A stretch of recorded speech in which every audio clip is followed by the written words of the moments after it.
नामक एक गांव में रामू नाम का एक गरीब किसान रहता था। रामू मेहनती था, परंतु उसके पास बहुत थोड़ी सी जमीन थी। उस जमीन से जितनी फसल होती वो उसके परिवार का पेट भरने के लिए भी मुश्किल से ही पूरी पड़ती थी। उसकी गरीबी और मेहनत को देखकर गांव के लोग कहते, रामू, इतनी मेहनत का क्या फायदा? तुम्हारा भाग्य ही खराब है जो तुम इतना परिश्रम करने के बावजूद भी गरीब हो। ये सुनकर रामू थोड़ा उदास हो जाता, पर फिर भी वो मेहनत करना नहीं छोड़ता। एक दिन गांव में एक साधु आए। गांव के लोग उनकी बातें बड़े ध्यान से सुनते थे और उन्हें बहुत मानते थे। रामू भी उनके पास गया और अपनी गरीबी और मेहनत की कहानी सुनाई। साधु ने उसे ध्यान से सुना और फिर कहा, तुम्हारी मेहनत जरूर रंग लाएगी बेटा, बस धैर्य रखो और अपनी मेहनत को बढ़ाते रहो। कभी कभी हमारी मेहनत के फल का समय आना थोड़ा देर से होता है, परंतु मेहनत का फल निश्चित रूप से मिलता है। रामू को साधु की बात से थोड़ी हिम्मत मिली और वह और भी मेहनत से खेती में जुट गया। दिन रात मेहनत करता, खेतों में घंटों समय बिताता।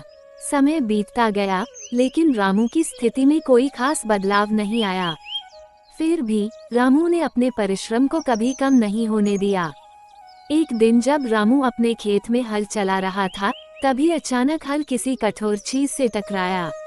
उसने हल को जमीन से निकाला और देखा कि वहाँ कुछ चमक रहा है। उसने मिट्टी को हटाया तो एक पुरानी धातु की हांडी निकली। उसने हांडी को खोला तो उसकी आंखें चमक उठी। हांडी में सोने की मोहरें भरी हुई थीं। रामू को अपने भाग्य पर यकीन नहीं हो रहा था। उसने साधु बाबा की बात को याद किया कि मेहनत का फल अवश्य मिलता है। रामू ने उन सोने की मोहरों से थोड़ी जमीन और खरीदी और बेहतर बीज और साधन जुटाए। अब उसकी फसल बहुत अच्छी होने लगी और कुछ ही सालों में वह एक समृद्ध किसान बन गया। उसकी मेहनत और भाग्य ने मिलकर उसका जीवन बदल दिया।